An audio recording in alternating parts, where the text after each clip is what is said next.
Bonsoir à tous. Nous vous souhaitons la bienvenue à Saint-Lô.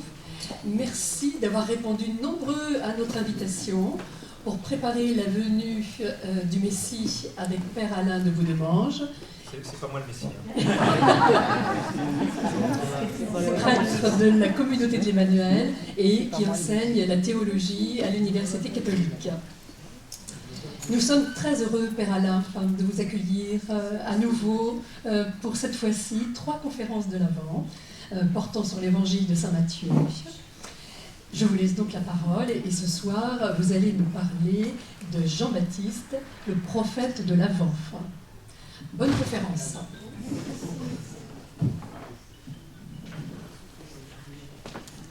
Voilà, bonsoir à tous.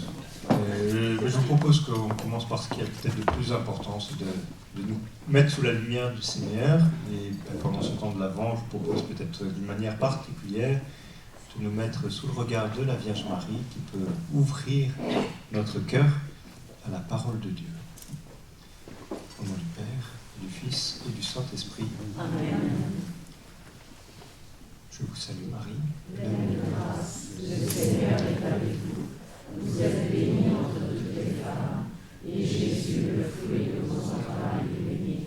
Sainte Marie, Mère de Dieu, priez pour nous pauvres pécheurs, maintenant et à l'heure de notre mort. Amen. Au nom du Père, du Fils et du Saint-Esprit. Voilà, bonsoir à tous. Donc, je suis très heureux de pouvoir vivre ce moment avec vous ce soir. Ce moment où nous préparons ensemble à accueillir la venue de Jésus. Je crois que c'est peut-être la première chose que j'ai envie de vous dire ce soir. Le but, c'est d'accueillir la parole de Dieu, même plus que la parole de Dieu, au fond, c'est déjà d'accueillir la présence de Jésus. Le temps de l'Avent, et il ne faudrait pas forcément s'imaginer que ce serait un moment où, vous voyez, parfois on prend le temps de l'Avent comme un moment où on fait semblant de ne pas savoir ce qui va se passer à la fin. Et comme ça, on a une espèce de grande surprise le jour de Noël. Oh, il y a la naissance de Jésus. Mais non, en fait, on sait très bien. On sait très bien que dans 3 semaines et demie, on va fêter la naissance de Jésus. Et le but de ces 3 semaines et demie, eh bien, c'est d'accueillir Jésus, c'est de l'accueillir jour après jour. Et parfois, on est là un petit peu à faire semblant de se priver, mais on se prive de chocolat, c'est comme pendant le carême, pour pouvoir en profiter d'autant plus le jour de Noël. Non, alors, pour le chocolat peut-être, mais en tout cas pour la présence de Jésus, le but c'est dès le début du temps de l'Avent finalement, d'ouvrir notre cœur, mais pas de vider notre cœur, d'ouvrir notre cœur pour accueillir cette présence de Jésus. Alors c'est un petit peu le sens de ces 3 soirées qu'on vous propose. Alors, vous faites comme vous voulez, bien sûr. Vous avez tout à fait le droit de dire à la fin de cette soirée « ça m'a fatigué ce soir, je ne reviendrai pas la semaine prochaine ». Mais bon, j'espère un petit peu que, on va pouvoir faire un petit parcours ensemble, semaine après semaine. Vous avez quand même le droit d'inviter vos amis, leur dire qu'ils peuvent venir la fois d'après, même s'ils n'ont pas suivi la première, c'est pas très grave. Mais un petit parcours, justement, dans lequel on va pouvoir, peut-être découvrir un petit peu plus la personne de Jésus, et découvrir la personne de Jésus à travers d'autres personnages, parce que c'est justement une caractéristique de l'Avent. Pendant ce temps de l'Avent, je vous ai dit, on ne fait pas semblant que Jésus n'est pas là, on sait très bien que Jésus est là. Mais on voit, en fait, c'est un moment où c'est vrai qu'on regarde d'autres personnages. Parce que Jésus, dans la liturgie, en tout cas, vous voyez, dans les textes, Jésus n'est pas né. Donc avant que Jésus naisse, on parle déjà un peu de lui, bien sûr. Mais en fait, on parle de lui à travers Marie, à travers Joseph, d'une certaine manière aussi à travers Jean-Baptiste. Vous voyez, c'est un petit peu les 3 personnages qui peuvent nous guider pendant ce temps de l'Avent. Alors, on le fera dans cet ordre-là. Saint Jean-Baptiste aujourd'hui, c'est vraiment le prophète de l'Avent. Marie la semaine prochaine, parce qu'en plus ça tombera très bien la semaine prochaine, ce sera 8 décembre. Parfait, l'Immaculée Conception, donc c'est impeccable. Et puis, on terminera avec Saint Joseph, donc dans 2 semaines, ce sera le 15 décembre. Et Saint Joseph, très belle figure aussi. Et donc, 3 personnages qu'on va méditer à partir de l'évangile de Matthieu notamment, et celui qui, par excellence, parle de Saint Joseph. Les autres évangiles, ils savent à peine que Saint Joseph existait, alors que Matthieu vraiment développe bien cette figure de Saint Joseph. Donc, vous voyez, c'est un petit peu comme si on faisait notre crèche à nous. Vous voyez, j'imagine que vous avez fait... Je confesse très humblement que je n'ai pas vu la crèche de Saint-Lô, qui doit être très belle. Non, elle n'est pas encore faite. Bon. Alors, qui sera très belle, certainement. Alors, moi j'ai une suggestion, hein, c'est un piège du coup, hein, mais moi je suggère parfois, je vous dis, il faudrait mettre Saint-Jean-Baptiste aussi dans la crèche. Alors vous dites, mais non, mais il n'est pas venu encore. Bah, si, vous pouvez le mettre bébé si vous voulez, hein, il a 6 mois, au moment de la naissance de Jésus. Mais parce que, vous voyez, dans cette crèche, finalement, ces 3 personnages, oui, alors, historiquement, on peut se poser des questions, mais 3 personnages, on va le voir, qui nous aident à accueillir la naissance de Jésus. Et ça va être un petit peu... oui, je vais faire une introduction, une petite introduction sur ces personnages et puis sur Jean-Baptiste. Et puis après, j'aurai 4 méditations. Donc, je vous dirai, il y aura 4 parties.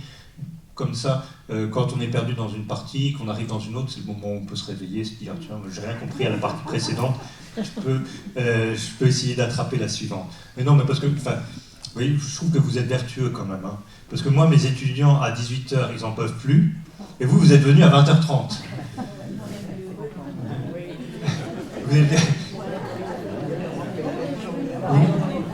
Vous avez rien fait de la journée? Non, je ne crois pas ça. Bon. Non, il faut que je fasse attention à ce que je dis, parce que j'ai des étudiants qui me surveillent. Là. Donc si je dis des méchancetés sur les étudiants, je vais me faire avoir. Voilà. Des remarques d'introduction. D'abord, une remarque d'introduction sur ces 3 personnages. Jean-Baptiste, Marie, Joseph. Ces 3 personnages, ce que je vous invite à considérer, c'est que c'est 3 personnages qui ne sont pas là juste pour la décoration. Ils ne sont pas juste là pour faire joli dans la crèche. Vous voyez, vous enlevez la Vierge Marie. Qu'est-ce qui se passe? Plus grand-chose. Hein. Non mais c'est vrai, vous enlevez la Vierge Marie. Alors vous voyez, parfois on fait des espèces de spéculations théologiques, on se dit, peut-être que l'ange Gabriel, si Marie avait dit non, il serait allé voir une autre. Bon, j'en sais rien, je sais pas comment ça sert à rien de se poser des questions comme ça en fait. Mais le fait est que Marie est celle qui a permis que Jésus vienne, qui a permis que le salut se déploie dans notre monde finalement. C'est Jésus qui nous sauve, bien sûr. Enfin, sans Marie. Alors, pour la Vierge Marie, c'est quand même, ça paraît assez évident. Alors les 2 autres, vous voyez, Jean-Baptiste et Joseph, là, ils font partie de la décoration, ceux-là. Hein, Joseph, en plus, il n'est pas intervenu directement dans cette affaire-là. Hein, la naissance virginale, ça permet, en fait, Joseph, je ne sais pas très bien à quoi il sert. D'ailleurs, il y a des icônes. Je ne sais pas si vous avez vu des icônes comme ça, moi j'avoue qu'elles m'agacent toujours un petit peu. C'est ces icônes de la naissance de Jésus, où on voit la Vierge Marie avec Jésus dans ses bras et tout ça. Et puis, dans un petit coin, vous avez Joseph, là, on a l'impression qu'il ne comprend rien. Hein, vous avez vu déjà des icônes comme ça. Hein, il tourne le dos, on a l'impression qu'il est un peu extérieur à ça. Alors, et je trouve que c'est dommage, en fait. Joseph, il a un vrai rôle aussi. En fait, Jésus, il avait besoin d'un papa sur la terre. Et pour le prendre très positivement, on peut imaginer tout ce que Joseph a transmis à Jésus. Vous voyez, c'est des choses très bêtes, hein, mais Jésus, quand il allait à Jérusalem, tout le monde se moquait de son accent galiléen, parce que c'était pas le même accent à Jérusalem et en Galilée. Hein, donc il avait un accent galiléen, Jésus. Comme les autres, hein, Pierre, Jacques, Jean et les autres aussi, c'était des Galiléens, donc ils avaient un accent.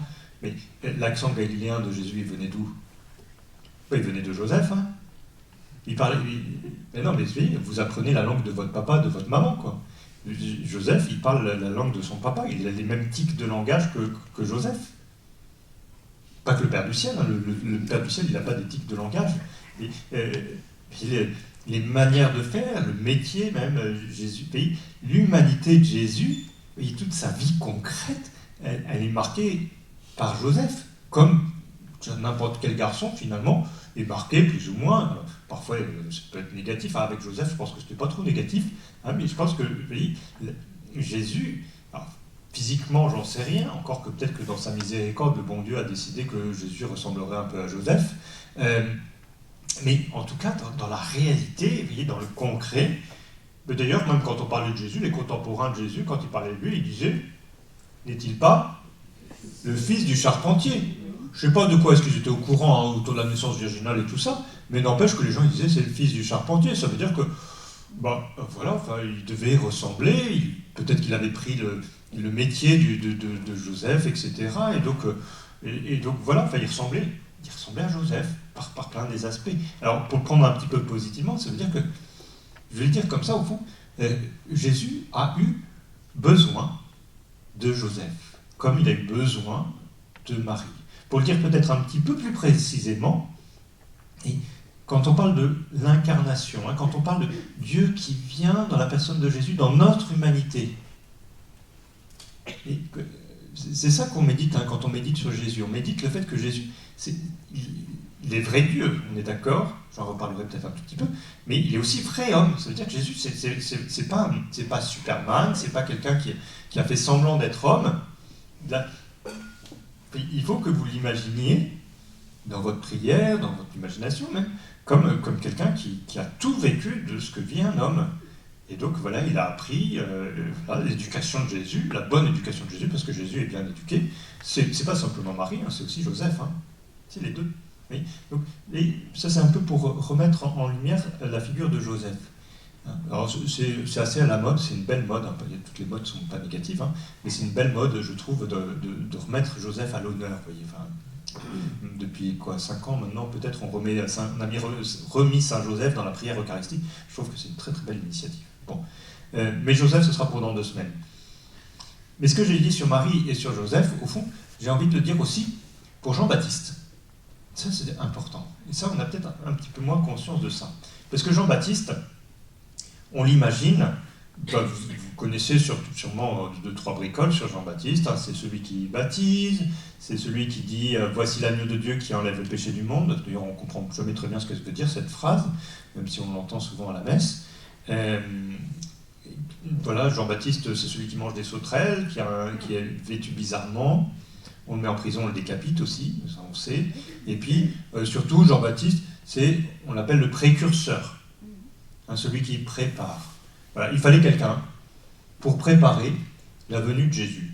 C'était prévu par Dieu, c'est ce qu'on croit, oui, c'est à peu près ce qui est dit d'ailleurs. Voilà, on savait que dans les dernières étapes du salut, il fallait qu'il y ait quelqu'un, donc ça a été Jean-Baptiste, qui prépare à la venue du Messie. Donc voilà, c'est son rôle. Mais c'est pas juste pour cocher une case, il fallait pas juste quelqu'un qui prépare et puis tout, voilà, qui fasse l'animation. Mais c'est comme les chauffeurs de salle là, ils chauffent la salle pendant quelques mois, et puis après, une fois que la star est arrivée, c'est Jésus la star, il disparaît, puis on n'a plus besoin de lui. Non, c'est pas du tout ça, Jean-Baptiste. C'est beaucoup plus que ça. Il y a quelque chose qui m'étonne, comme ça on commence à parler un peu plus précisément de Jean-Baptiste, c'est quand on regarde les premières paroles publiques de Jésus. Vous savez quelles sont les premières paroles publiques de Jésus ? Je passe les trucs quand Jésus dit à sa mère oui, il faut que je sois aux affaires de mon père, ou même quand il est baptisé par Jean-Baptiste, il y a un petit dialogue avec Jean-Baptiste, mais ça, pas grand monde l'a entendu. Mais la première parole que Jésus dit à tout le monde, aux foules. Ça c'est dans l'évangile de Saint Jean, c'est un petit peu différent, mais c'est vrai que ça pourrait. Première parole, c'est dans Matthieu, chapitre 4, verset 17. À partir de ce moment-là, Jésus commença à proclamer « Convertissez-vous, car le royaume des cieux s'est approché. » Convertissez-vous, car le royaume des cieux s'est approché. Ça vient d'où ça ? Tournez une page en avant dans votre Bible, chapitre 3, verset 2. Jean-Baptiste était dans le désert et proclamait « Convertissez-vous, car le royaume des cieux s'est approché. » Donc, en d'autres termes, Jésus, qu'est-ce qu'il fait ? Il n'est pas hyper original, Jésus, pour l'instant. Après, il sera un petit peu plus original. Quand il fera les béatitudes et tout ça, là, c'est plus original. Mais la première chose que fait Jésus, c'est quoi ? Il répète, oui, oh, vous êtes un petit peu négatif quand même. Hein. Disons qu'il continue. Hein, il continue à faire. Mais non, mais en fait, pourquoi est-ce que... Parce que s'il y a quand même une différence, c'est que Jean-Baptiste, il était en Judée, donc c'est la partie sud, et Jésus, il était en Galilée. Donc les Galiléens n'avaient peut-être pas beaucoup entendu parler Jean-Baptiste, donc il fallait que Jésus... on peut dire que voilà, ce que Jean-Baptiste faisait du côté du Jourdain, du côté de la Judée, ben finalement, Jésus l'a fait, en tout cas, il a commencé comme ça, il l'a fait en Galilée. Alors, je vous passe un petit peu, vous voyez, toutes les discussions historico-théologiques, etc. Ça, si vous voulez suivre ça, vous ferez comme Jacques et Catherine qui s'inscrivent en cours à la Cato. Hein, comme ça, je fais ma pub. Voilà, j'ai fait ma pub, très bien. Mais je vais le dire simplement comme ça, au fond, vous mettrez tous les guillemets qu'il faut. Hein. Bon, je sais que c'est filmé, mais vous ne répéterez pas trop. Hein. Jésus, il a commencé comment sa carrière de maître, d'enseignant, de messie, au fond. Il a commencé en mettant ses pas dans ceux de Jean-Baptiste, simplement. Vous voyez, même, on pourrait dire que Jésus, en un certain sens, a d'abord été disciple de Jean-Baptiste, avant d'être un maître, dire à son compte, entre guillemets. Enfin, vous mettez plein de guillemets. Hein. Mais par exemple, c'est un petit peu ce que, peut-être, ce que Jean-Baptiste veut dire. À un moment, Jean-Baptiste, il dit, c'est dans l'évangile de Saint Jean, hein, « Viens derrière moi, celui qui est plus grand que moi, et je ne suis pas digne de délier la courroie de ses sandales. » Hein, normalement, « Viens derrière moi », qui est-ce qui est derrière moi? En général, c'est mes disciples. Enfin, vous voyez, j'ai pas de disciples, moi. Hein, mais ce que Jean-Baptiste dit, en tout cas une manière de comprendre cette phrase, c'est qu'il y a l'un de ceux qui est en train de me suivre aujourd'hui, peut-être quelqu'un qui se trouve aujourd'hui parmi mes disciples, qui est celui qui va me dépasser. Au fond, c'est le rêve peut-être de chaque maître, chaque enseignant, qu'il y ait un de ses élèves qui le dépasse, qui soit meilleur que lui. Enfin, une fois que je serai mort, parce qu'avant, je n'ai pas envie de donner la place, mais... alors, oui, en fait, mais au fond, c'est ça l'idéal d'un maître. Et je pense que l'humilité de Jean-Baptiste, elle consistait à ça. Peut-être qu'il se disait, il y a, parmi ceux qui sont autour de moi aujourd'hui, et effectivement, Jésus, semble-t-il, a été pendant un petit moment autour de Jean-Baptiste, et il a appris auprès de Jean-Baptiste, et après, il a commencé son ministère. Donc, mais on pourrait le dire comme ça, de la même manière que Jésus, dans son incarnation, a eu besoin de Marie, concrètement, physiquement même. De la même manière que Jésus a eu besoin de Joseph, qui a fait son éducation. De la même manière aussi, Jésus a eu besoin, semble-t-il, de Jean-Baptiste, qui l'a initié à son ministère public. Et parfois, on a l'impression que Jésus, comme c'est le Fils de Dieu, il sait tout, il a une espèce de fiche de poste qui lui a été donnée par son père, et il doit faire ceci, il doit dire cela, etc. Mais non, c'est pas comme ça qu'il faut voir les choses. Jésus, il a appris, il a été à l'école, il a travaillé, il a appris ses leçons. Peut-être qu'il n'avait même pas toujours 20 sur 20, il n'a pas péché, on est d'accord, mais vous voyez, Jésus, il a appris. Et même dans sa mission, il y a certainement quelque chose qui lui venait du cœur, de l'intuition, de l'Esprit Saint, mais beaucoup aussi de ce qu'il a appris, vous voyez, de ce qu'il a appris dans sa jeunesse, dans sa lecture de la Bible, et certainement beaucoup ce qu'il a appris auprès de Jean-Baptiste. Il y a même, je vous ai dit cette phrase-là, hein, « Convertissez-vous car le royaume des cieux s'est approché », mais il y a quelques autres phrases où vous verrez que, même des expressions, alors c'est juste pour l'anecdote, ça aussi vous couperez ça au montage, hein. Jean-Baptiste, il avait une expression un petit peu... Quand c'est dans la Bible, ça passe bien, parce qu'aujourd'hui, c'est mignon, mais en fait, c'était une injure, hein. Serpent, engeance de vipère. Oui, nous, ça fait joli dans la Bible. Mais enfin, moi, je ne traduirai pas en français moderne parce que ce serait vulgaire. Hein. Enfin, bon, limite, disons. Jésus ne se gêne pas pour reprendre cette expression. Hein. Peut-être que Jésus, il a pris des espèces de mauvaises habitudes de langage aussi auprès de son cousin Jean-Baptiste. Hein. Non, pas de péché chez Jésus. Hein, attention. Chez Jean-Baptiste, peut-être, je ne sais pas. Mais en tout cas, chez Jésus, non, c'est sûr. Voilà. Et donc ça, c'était un peu ma petite remarque d'introduction, peut-être pour nous aider à rentrer dans l'incarnation de Jésus. Je vais le dire aussi un petit peu comme ça, mais moi j'ai parfois l'impression que Et beaucoup de nos contemporains n'ont pas trop de mal à reconnaître que Jésus c'est un homme. C'est une évidence que Jésus c'est un homme en fait. Que même un certain nombre de nos contemporains considèrent que Jésus c'est un homme bien. Voilà, je sais pas, Gandhi était un grand fan de Jésus, des béatitudes par exemple, et tout un tas de choses. Hein. Et c'est vrai, Jésus c'est un homme bien, il y a pas trop... beaucoup sont prêts à le reconnaître. Bon, est-ce que Jésus était vraiment Dieu? C'est quand même un petit peu bizarre comme affaire. Et alors parfois quand même, du côté catho, vous voyez, dans nos paroisses, j'ai l'impression que c'est parfois un petit peu la tentation contraire. Nous sommes, voilà, on a bien appris le catéchisme, et on veut faire les choses correctement, donc Jésus c'est Dieu. Ah oui, on est d'accord? Vous êtes d'accord? Vous avez le droit de... Enfin, en tout cas, voilà, je crois en Jésus-Christ, le Fils unique du Père, etc. Hein, donc on est bien d'accord.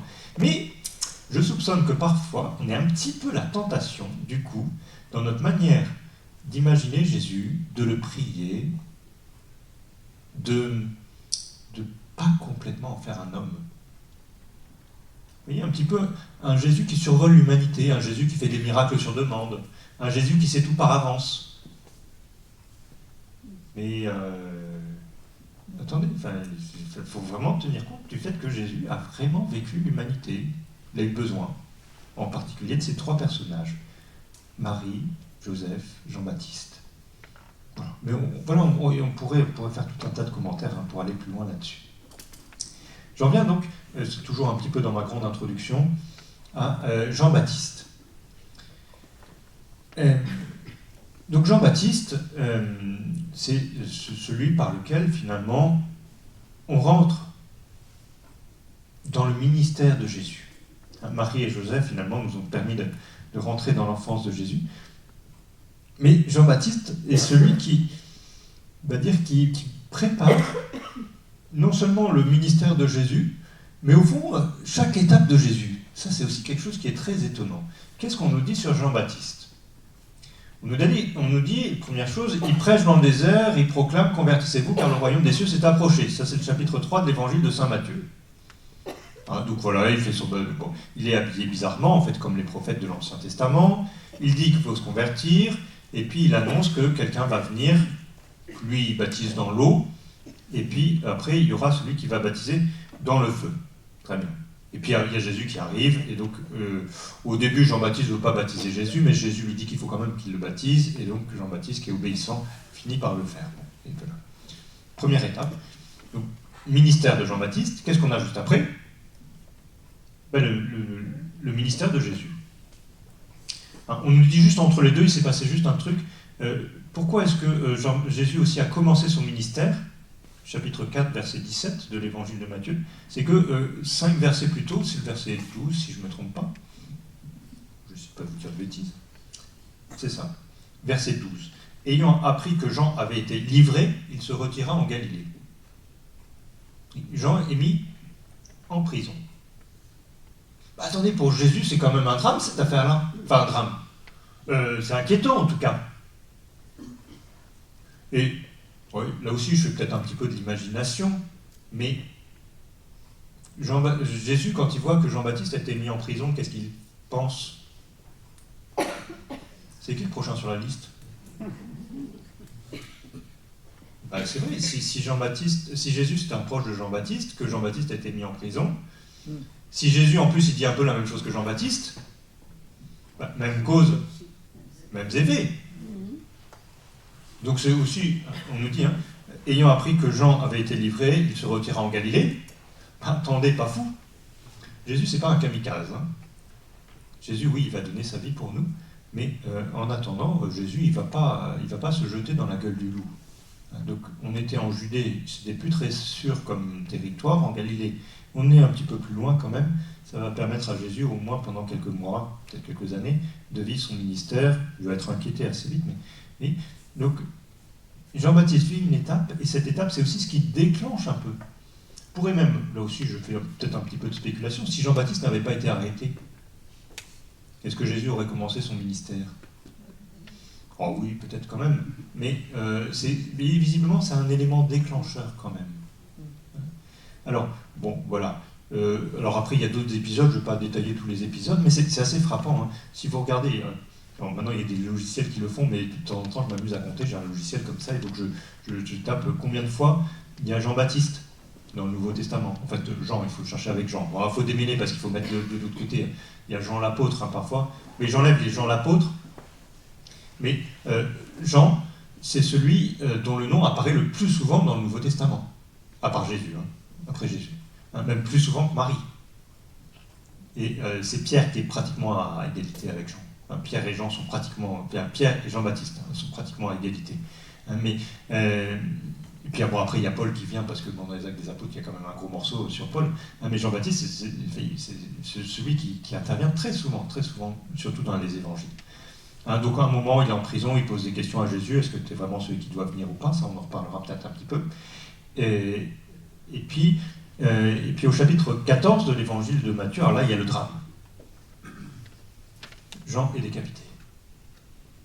Bon, vous connaissez l'histoire, je n'ai pas besoin de vous raconter l'histoire, mais ce qui m'intéresse, c'est ce qui se passe du coup pour Jésus. Qu'est-ce qui se passe pour Jésus?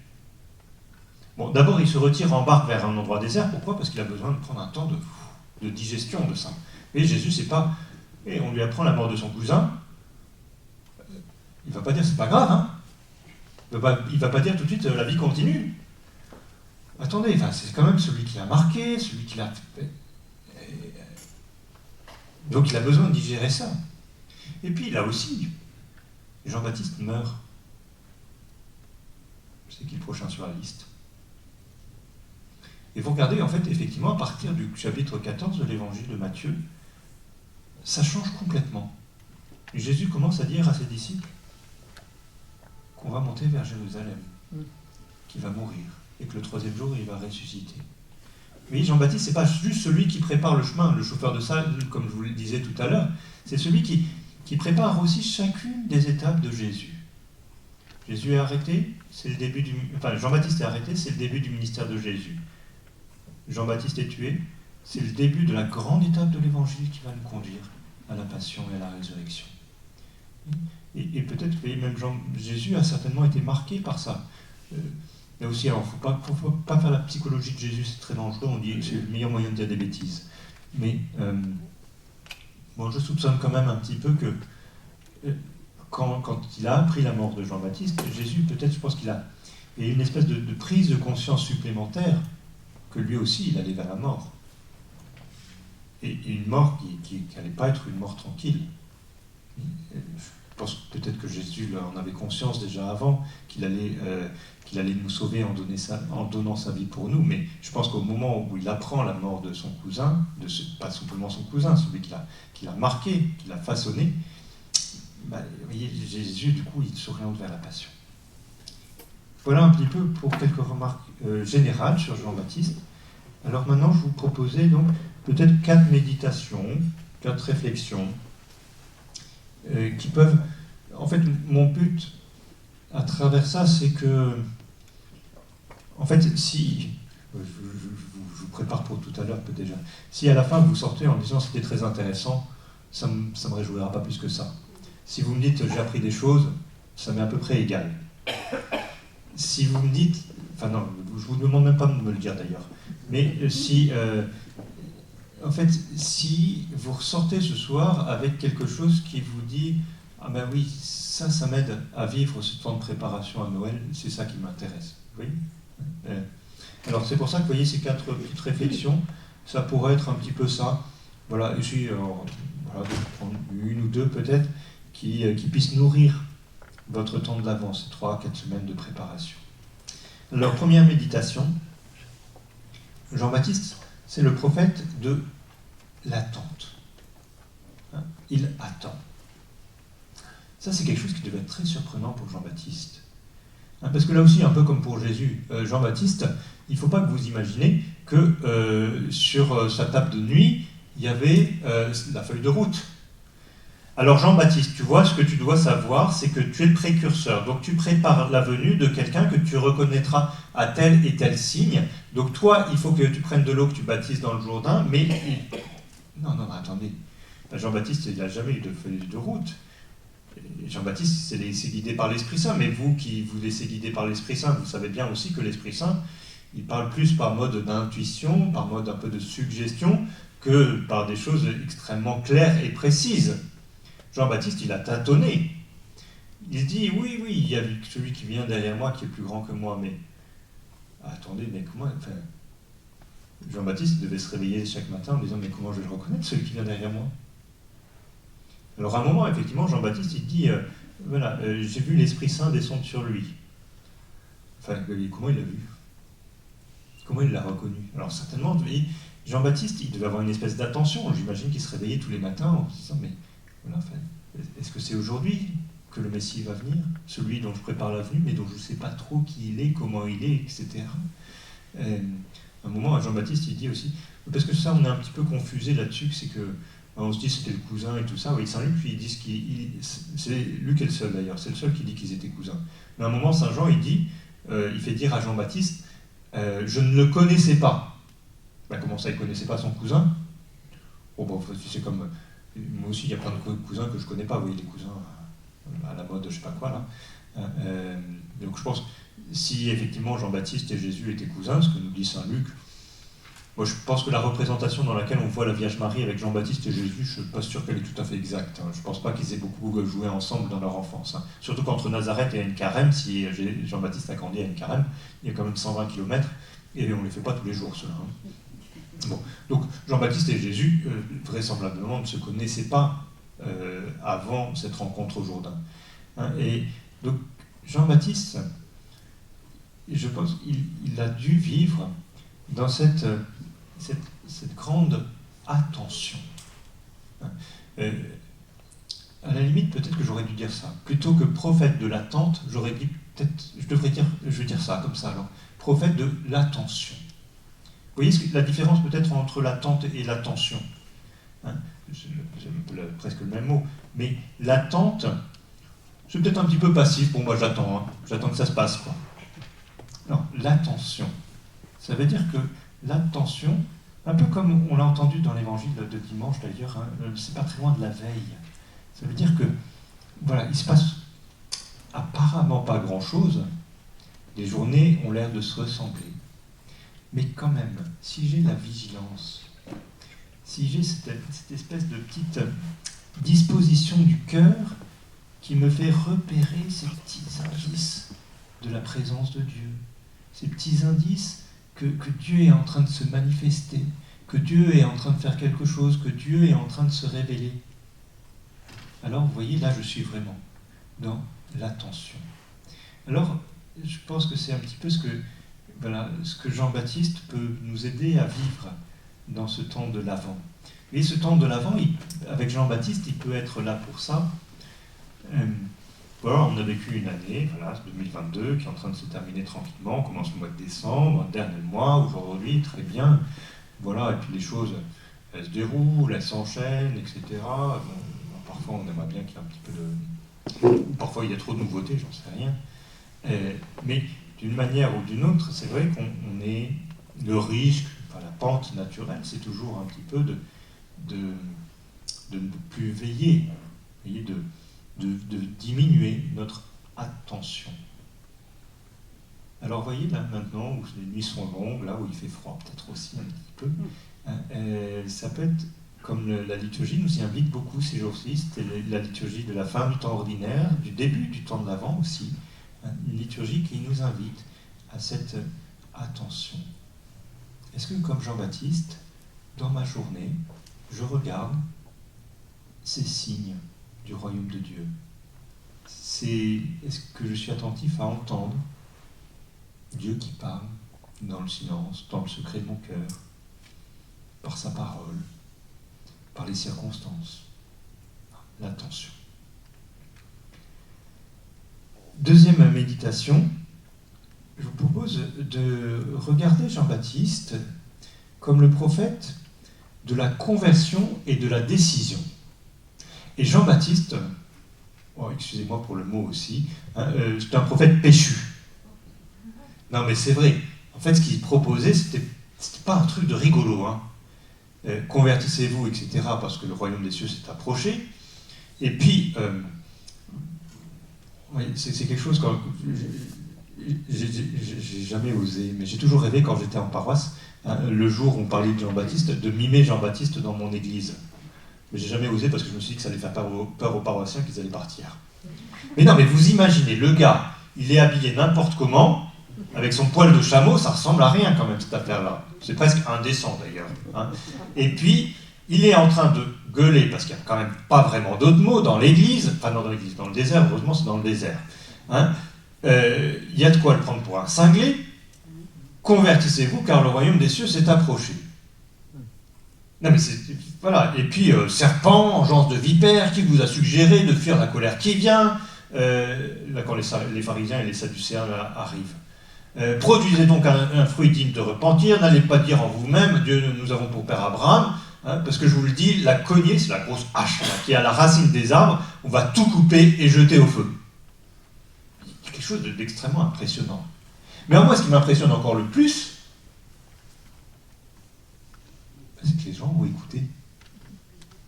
Non mais c'est vrai, honnêtement, si moi j'avais fait ça dans mon église, honnêtement, les gens ils se seraient barrés en disant il est taré notre prêtre.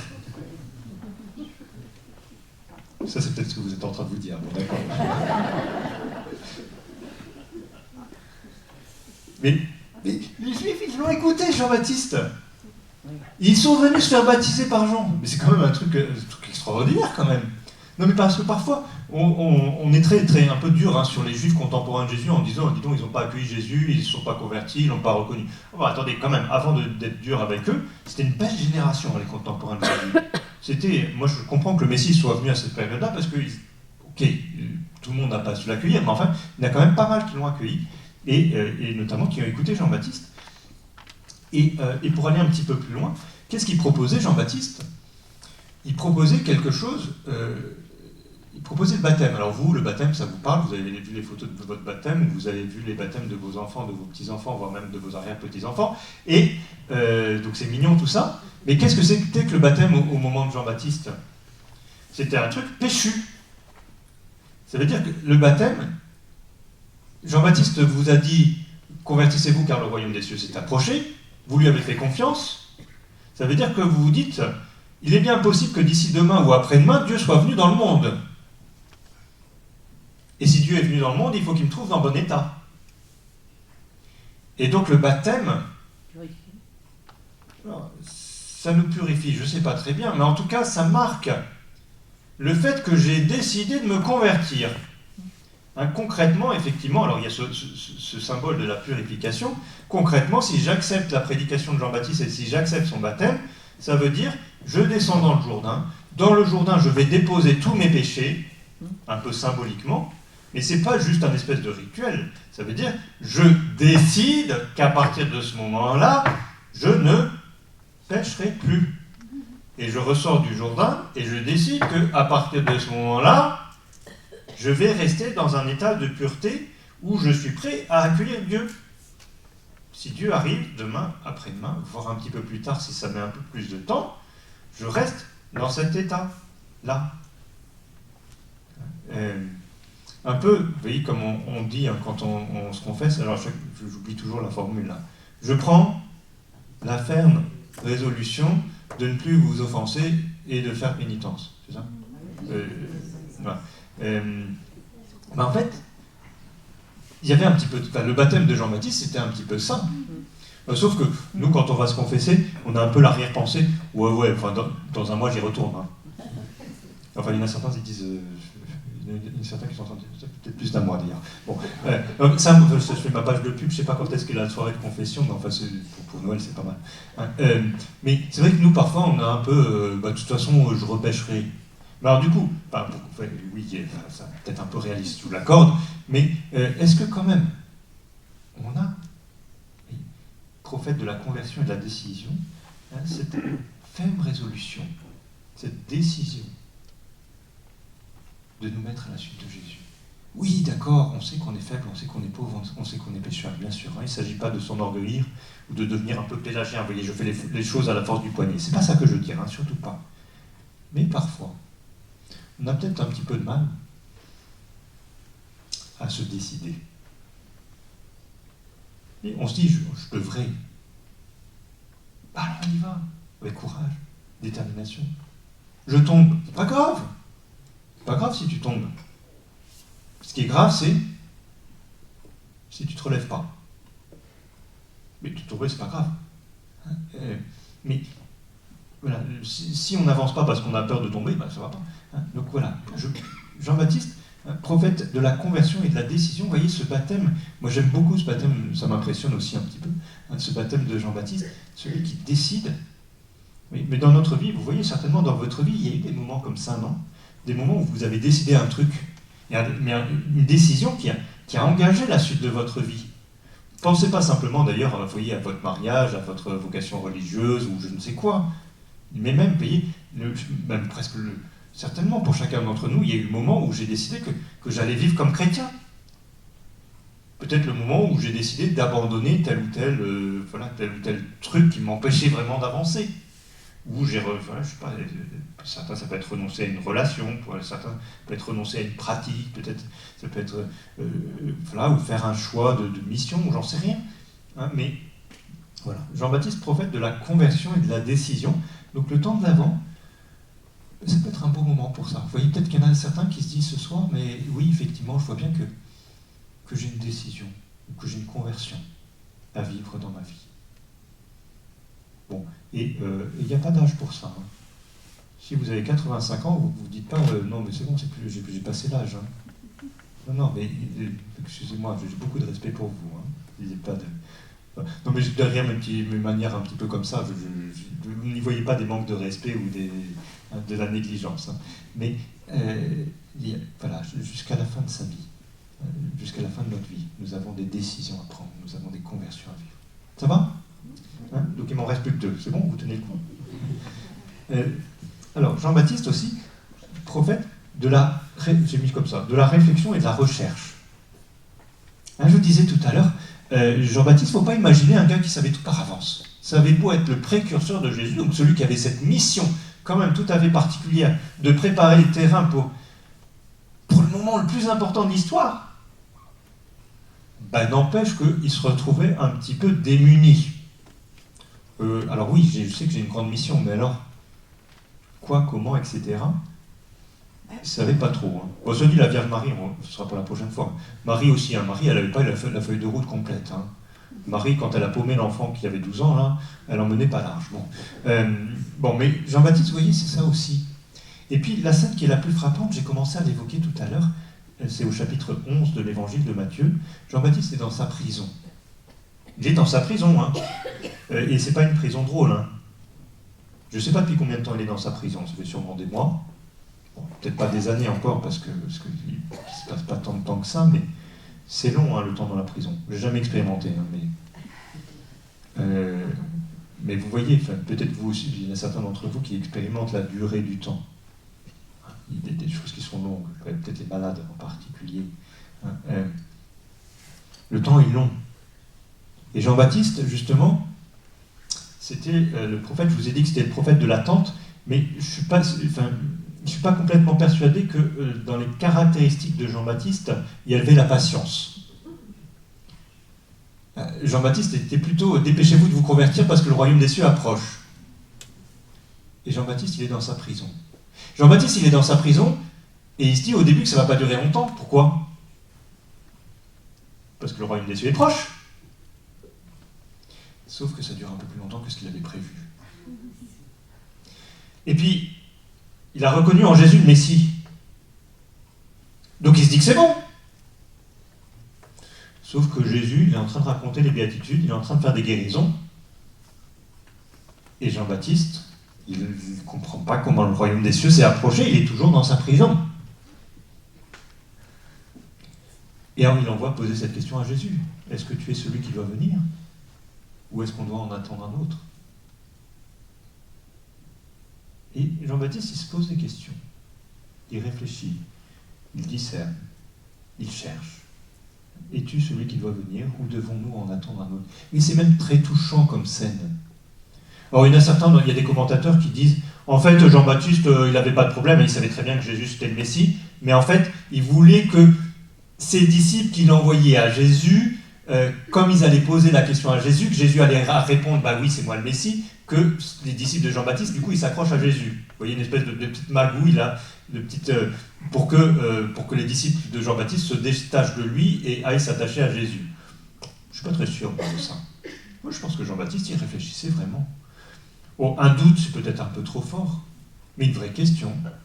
C'est pas si simple que ça, vous voyez, de reconnaître en Jésus le Messie, de comprendre qu'est-ce qu'il fait, comment est-ce qu'il agit. Ne me dites pas que vous n'avez pas eu ça aussi, des moments où vous êtes tout à fait convaincu que Jésus c'est le Messie.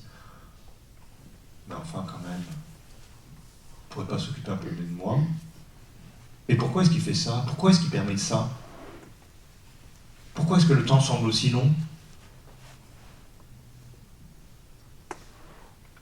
Et Jean-Baptiste, il ne baisse pas les bras. Es-tu celui qui doit venir ou est-ce qu'on doit en attendre un autre? Et je continue à avoir ce cœur de recherche, ce cœur d'attente, ce cœur qui continue à essayer de comprendre ce Jésus qui m'échappe. Et si je crois un moment que j'ai compris Jésus, c'est un peu la tentation des théologiens, ça. Bon, c'est bon, Jésus, je peux en parler, je peux faire un beau topo là-dessus, en fait, c'est un drame. En fait, Jésus, on n'a jamais fini de le comprendre.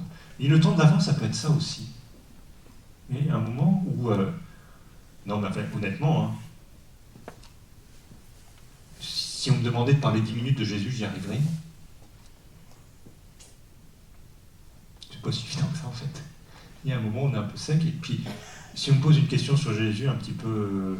en fait, voilà, enfin, des questions même un peu de base sur Jésus, est-ce que j'ai vraiment... Est-ce que c'est intégré? Est-ce que c'est quelque chose que j'ai compris? Est-ce que c'est quelque chose que j'ai présent dans mon cœur? Es-tu celui qui doit venir? Qui es-tu vraiment, Jésus? Vous voyez, le temps de l'Avent, peut-être pour un temps pour approfondir notre connaissance de Jésus. Même celle d'entre vous qui avez fait 10 ans de catéchisme, je suis sûr qu'il y en a. C'est une très très belle mission, même peut-être plus que ça. Mais au fond, même au bout de toutes ces années, on a transmis la foi. Est-ce qu'on peut dire vraiment qu'on connaît Jésus? Peut-être que justement les années de catéchisme elles nous font dire à la fin, en fait, finalement, j'ai encore à apprendre. Et c'est beau, il faut garder cette ouverture du cœur. Donc Jean-Baptiste, prophète de la réflexion, de la recherche. Ça va? Mais je vois qu'il y en a qui n'ont pas encore, c'est bien. Donc j'ai dit, Jean-Baptiste, prophète de l'attente, très bien. Prophète de la conversion et de la décision, c'est le deuxième. Troisième, prophète de la réflexion, de la recherche. Enfin, je vais terminer avec ça, le prophète de l'Esprit Saint. Dans les deux sens. Pourquoi est-ce que je dis prophète de l'Esprit Saint? Parce qu'il annonce la venue de l'Esprit Saint. Moi, je vous baptise dans l'eau, et celui qui vient derrière moi, il vous baptisera dans l'Esprit Saint et dans le feu.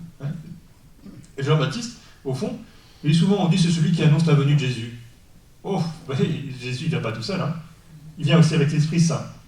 Donc vous voyez, Jean-Baptiste, c'est vraiment un grand prophète. Il annonce, il est envoyé par le Père pour annoncer la venue non seulement de la deuxième personne, mais aussi de la troisième personne de la Sainte Trinité, la totale. Mais, au fond, ce qui m'intéresse peut-être encore plus, c'est que Jean-Baptiste, il est prophète de l'Esprit Saint parce qu'il vit déjà de l'Esprit Saint. C'est pas celui qui annonce que l'Esprit Saint va venir. Enfin si, c'est ça, mais avant ça. Pourquoi est-ce qu'il peut le faire? Pourquoi est-ce qu'il a su le faire? Parce que lui-même était profondément animé, guidé par l'Esprit Saint. Qu'est-ce que ça veut dire? Est-ce que ça veut dire que Jean-Baptiste avait un pouvoir magique? Bon, je vous ai donné la réponse déjà. Mais non, mais il pouvait y avoir un petit peu de ça finalement. Jean-Baptiste, on dit qu'il avait l'esprit d'Élie. Donc vous voyez, Élie, vous vous souvenez d'Élie, le grand prophète, plein de zèle, etc. Vous voyez, qui était à mon avis, qui faisait aussi peur que Jean-Baptiste, le prophète du feu. On nous dit qu'à la fin de sa vie, au moment où il était monté dans le char de feu, il avait transmis son esprit à Élisée, etc. Mais en fait, c'est l'Esprit Saint, qui habite tous les prophètes. Et Jean-Baptiste est vraiment animé, brûlé par ce feu de l'Esprit de Dieu, ce feu de l'Esprit Saint. Mais alors là aussi, parfois on a des images un peu naïves finalement de ces prophètes en disant soit c'est un peu des possédés, soit c'est des gens qui ne sont pas comme nous. Il y a une espèce de pouvoir magique. Eux ils sont prophètes, pas nous. Enfin, le jour de votre baptême, on vous a dit que vous étiez prêtre, prophète et roi. Prophète, alors on pourrait parler des autres, mais ce n'est pas le but ce soir. Prophète, ça veut dire que nous avons tous au fond de nous, l'Esprit Saint. Et le drame, c'est que souvent, l'Esprit Saint il est en train de dormir dans notre cœur. Oui, parce que l'Esprit Saint, c'est le plus discret du monde. Hein. Si on le laisse dormir, il ne viendra pas trop nous chatouiller. Je vous évoquais tout à l'heure l'attention, peut-être la première disponibilité pour se laisser guider par l'Esprit Saint, pour entendre ce que l'Esprit Saint dit au fond de notre cœur, c'est cette attention. Celui qui n'est pas attentif, l'Esprit Saint ne pourra pas faire grand-chose. Et il restera à dormir dans notre cœur, il ne va pas sortir, hein, vous inquiétez pas, il va rester bien au chaud au fond de nous. Mais il ne fera rien.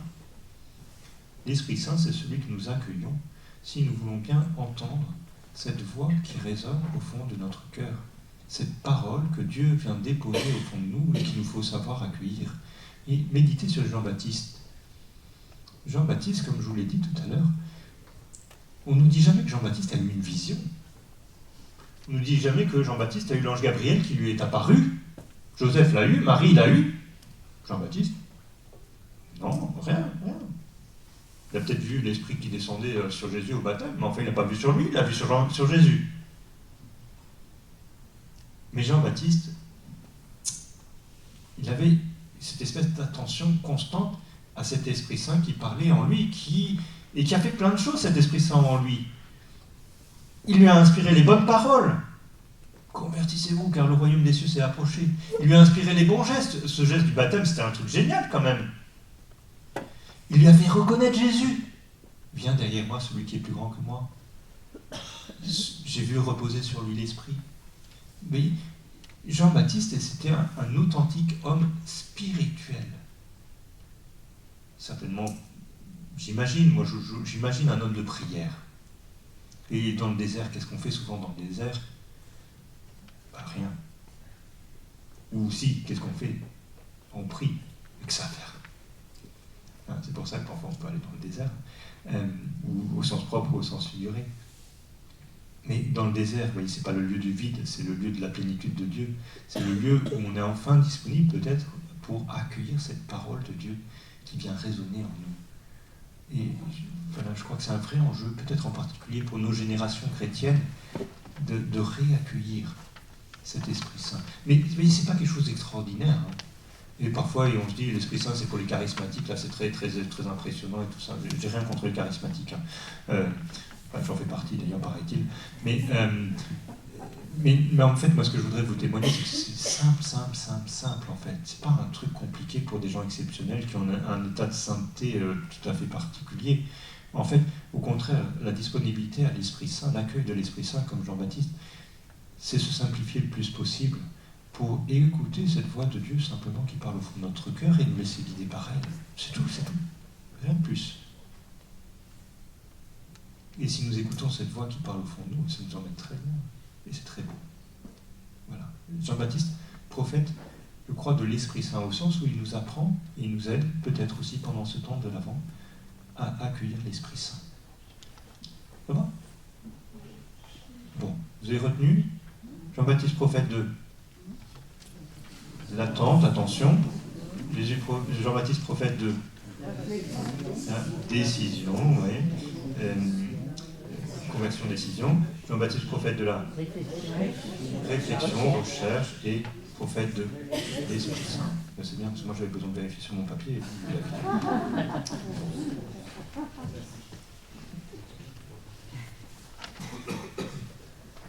Viens, Esprit de sainteté, viens, Esprit de lumière, viens, Esprit de feu, viens nous embraser, viens, Esprit de sainteté, viens, Esprit de lumière, viens, Esprit de feu, viens nous embraser.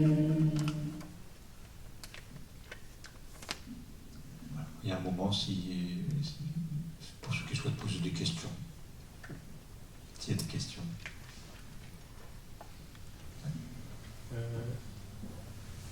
Jean-Baptiste a tressailli d'allégresse dans le sein de sa mère lorsque Marie est venue, alors qu'elle était seulement Jésus avait seulement quelques jours. Donc il était inondé de l'Esprit Saint dès sa naissance. Oui, effectivement. Alors ça, j'en ai pas parlé parce que c'est dans Saint Luc, alors comme on m'avait dit de parler plus de Saint Matthieu, je suis resté dans Saint Matthieu. Et c'est vrai, alors pour parler peut-être un petit peu de Saint Luc, c'est vrai, dans Saint Luc, ce qui est touchant, notamment dans cet épisode de la visitation, c'est de voir cette espèce de proximité, effectivement, entre Jean-Baptiste et Jésus, en fait, qui vivent déjà un peu la même chose. Hein. On annonce la naissance de Jean-Baptiste, et juste après, on annonce la naissance de Jésus, un peu de la même manière, c'est le même ange Gabriel et tout ça. Et puis juste après, voilà, on a la rencontre entre les deux, et la rencontre entre les deux, en fait, pour être précis, on ne nous dit pas que Jean-Baptiste est rempli de l'Esprit Saint. On nous dit qu'il est très sage, mais qui est-ce qui est rempli de l'Esprit Saint? C'est Élisabeth, qui est remplie de l'Esprit Saint et qui dit... mais bon, voilà, au-delà de ça, je trouve peut-être ce qui me semble intéressant, c'est que l'expérience de l'Esprit Saint et ce que propose Jean-Baptiste, c'est pas uniquement une expérience individuelle. Ce que je trouve beau dans l'annonce de la visitation, c'est que tout le monde se réjouit, il y a de la joie partout, et tout le monde s'éclaire les uns les autres. Et ça fait de la joie. Marie, elle s'était pas trop réjouie finalement quand elle avait eu l'annonciation. Enfin, en tout cas, on ne nous le dit pas. Et puis pareil, Élisabeth, qu'est-ce qu'elle fait quand elle découvre qu'elle est enceinte? Elle se cache. Oui, est-ce qu'elle se réjouit? D'ailleurs, c'est un petit peu bizarre, on nous dit voilà ce que le Seigneur a fait quand il a enlevé ma honte, mais on se demande s'il n'a même pas honte. Enfin, c'est très bizarre. Mais par contre, où est-ce que la joie, elle jaillit? Mais quand on se rencontre, vous voyez. Même pour Marie, alors je ne sais pas trop, peut-être que mesdames vous me corrigerez, mais Marie, on lui a dit que l'ange de Gabriel lui a dit tu vas être enceinte par l'action de l'Esprit Saint. Très bien. Bon, l'ange Gabriel repart. Pas très bien, je sais pas. L'ange Gabriel repart. Et alors Marie, qu'est-ce qui se passe? Elle se pose des questions. Elle se pose des questions, mais est-ce qu'elle ressent quelque chose? Elle regarde son ventre, il n'y a rien qu'à changer. Hein. Aussitôt, elle s'en va vers... Oui, en fait, mais du coup, même un peu psychologiquement. Ok, alors elle part effectivement. Bon, alors est-ce qu'on commence à avoir des nausées, des machins, etc. Mais enfin, ça arrive peut-être pas le premier jour, enfin, vous voyez. Non, et puis non, mais concrètement, il faut arriver à réaliser cette affaire-là. Enfin, je vois, pour vous, mesdames, qui avez accueilli des enfants, il y a quand même un certain nombre de phases par lesquelles on passe quand même, surtout quand c'est le premier peut-être. Et moi, je crois qu'il y a une phase qui est déterminante. Je pense que Marie, elle réalise vraiment ce qui lui arrive. Quand Élisabeth lui dit... ces phrases qui sont hyper mystérieuses, parce que Marie, elle n'a même pas le temps de dire bonjour, que c'est déjà Élisabeth qui lui dit « Comment se fait-il que la mère de mon sauveur vienne à moi ?» Mais il est complètement rempli de l'Esprit Saint, une espèce de communication, de communion de l'Esprit Saint qui produit de la joie. C'est magnifique. Oui, mais Marie répond quand même à l'ange Gabriel qu'il ne soit fait. Selon ta parole. Ah oui, non, mais donc, Marie... Elle accepte pleinement. Oui, elle accepte pleinement. Je ne pense pas qu'elle doute pas du tout. Hein. Mais je pense qu'il y a quand même le moment un peu de la réalisation. Parce que, encore une fois, je pense que le paralytique qui a été ressuscité, qui était guéri, il voit bien ce que Jésus a fait. Marie, qui a reçu l'annonce de l'ange Gabriel, ça ne se voit pas tout de suite, quoi. Il y a un truc, il faut que... Une fois que l'ange Gabriel est là, il dit d'accord, je n'ai pas rêvé, mais enfin, pour l'instant, je ne vois pas. Non, en fait, c'est pas dit dans l'évangile. Non, c'est moi qui dis. Il ne pense pas que ça allait être heureux. Elle va faire un test de grossesse pour En même temps, elle a été très bien chez Elisabeth. La visitation, ça a duré, le voyage et Elle est restée 3 mois avec sa cousine. Ah bah, elle est restée, oui, on dit environ 3 mois, bah, faut, À ce moment-là, elle a bien dû s'en ah, apercevoir. bah, ça oui, non, mais la méditation que je vous propose, vous en faites ce que vous voulez. De toute façon, comme tout le reste, vous en faites ce que vous voulez. Hein. La parole d'évangile, elle est là-dedans, hein, elle n'est pas là-dedans. Mais ce qui est marquant, c'est que dès que Marie arrive, c'est une petite jeune femme qui est toute jeune et qui pas censée encore être enceinte. Et Élisabeth, tout de suite, poussée par l'Esprit Saint, comment se fait-il que la mère de mon Sauveur vienne à moi? Voilà, c'est beau. Et moi, j'imagine que pour Marie, il y a quelque chose qui a résonné aussi dans cette jeune femme qui dit, voilà, c'est beau. Bon, mais vous, là, on est en train de prendre de l'avance sur la semaine prochaine. Il faut que vous me laissiez des choses à dire pour la semaine prochaine.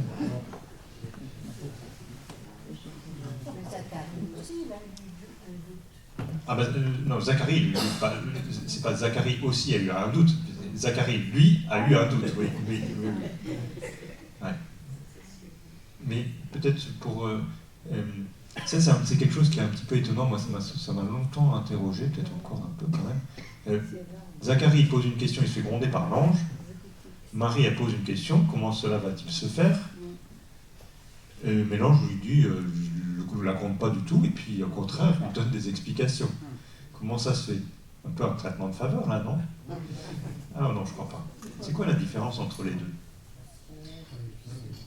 Une des différences, en tout cas, entre les deux, oui, effectivement, dans ce qu'on annonce, voilà, on annonce pour Zacharie et Élisabeth la naissance d'un enfant qui sera grand devant le Très-Haut, et qui reste un prophète. Au fond, on annonce pour Jean-Baptiste, on annonce la naissance d'un prophète, donc c'est très bien. Alors que pour Marie, dans le contenu de ce que l'ange a dit, il y a quand même un petit peu plus qu'un prophète. Hein. Voilà, il régnera pour les siècles, etc. Tiens, quand même, les prophètes, c'est pas ça d'habitude. Donc, dans le contenu de l'annonce, il y a quelque chose d'un petit peu nouveau.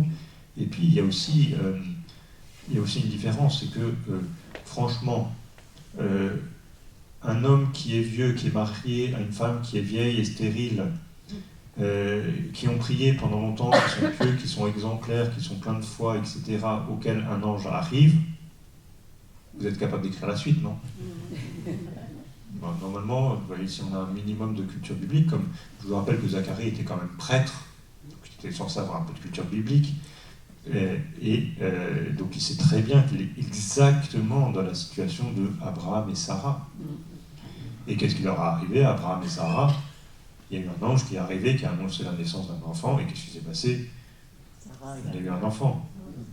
Donc, quelque part, on peut comprendre que pour Zacharie et Élisabeth, normalement, il aurait dû comprendre. Mais pour Marie, c'est pas du tout pareil. Depuis quand est-ce qu'un ange apparaît à une jeune femme qui est jeune, qui n'est pas stérile, hein, jusqu'à preuve du contraire?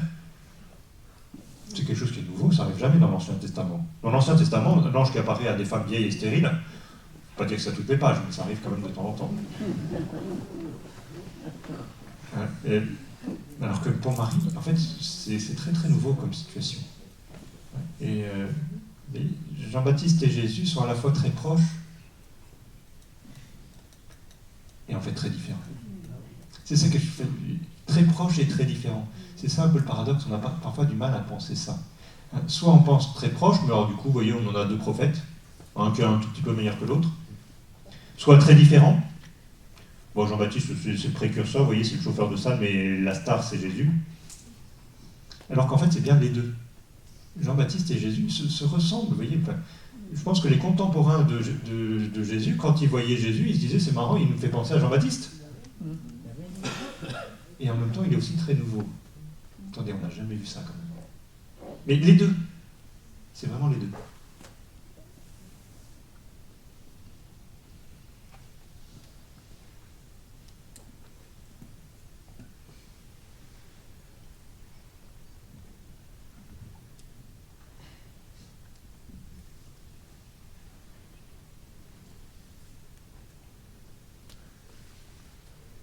Si vous n'avez pas de questions, moi je vais vous donner des exercices. En fait, non, mais ce que je vous propose, oui, ça peut être ce soir, ça peut être dans les jours qui viennent. En fait, je vous propose cet exercice-là, exercice un peu spirituel. Mais prenez un temps de prière.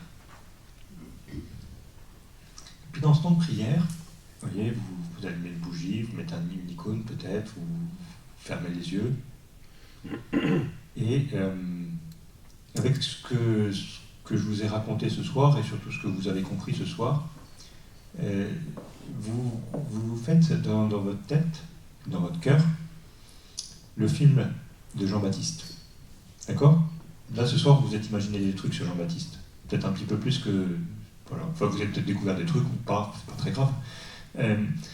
Et puis, donc vous imaginez Jean-Baptiste, là, qui est dans le désert, avec son poil de chameau, qui est en train de crier, qui est en train de baptiser, qui est en train de chercher Jésus, vous voyez, un petit peu tout ça, là. L'attention, la conversion, décision, réflexion, recherche, l'attention à l'Esprit Saint. Et puis, voilà, dans votre cœur, dans votre film, vous allez vous mettre près de Jean-Baptiste. C'est un film dont vous êtes acteur, vous. Hein. Et vous imaginez dans ce film, voilà, et vous faites parler Jean-Baptiste, avec son accent galiléen, non, lui il est judéen, voilà, avec sa voix forte, un petit peu, etc. Bon, mais aussi, c'est être doux, hein, Jean-Baptiste, hein, il y a des moments aussi.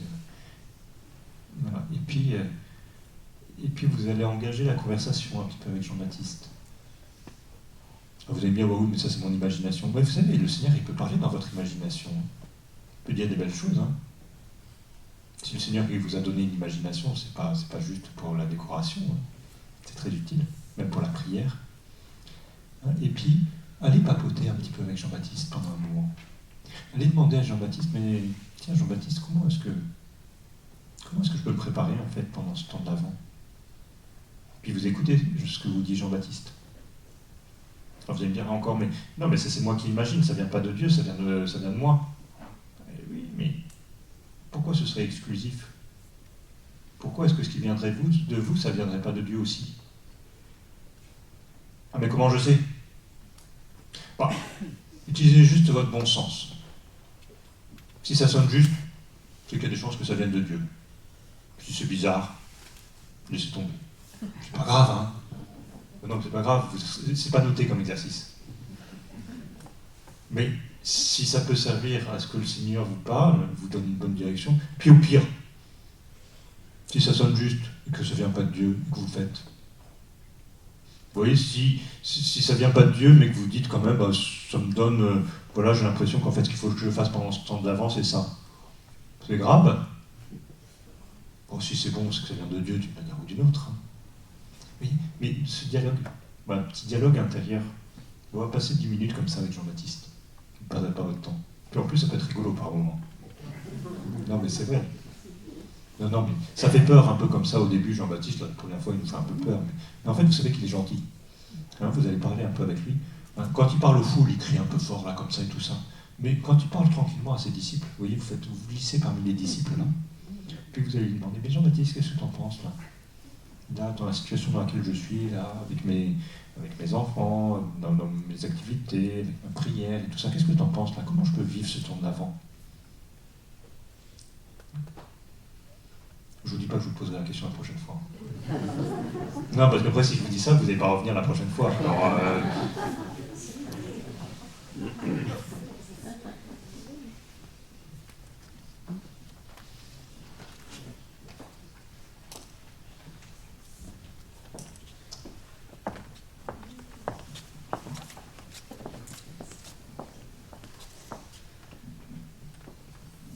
Merci, Père Alain, pour votre enseignement éclairé, éclairant, qui va nous aider à prier cette semaine. Nous nous retrouverons donc jeudi prochain avec Marie, la femme de la tante. Même lieu, même heure, même conférencier. Merci à tous pour votre venue et bon retour. Merci.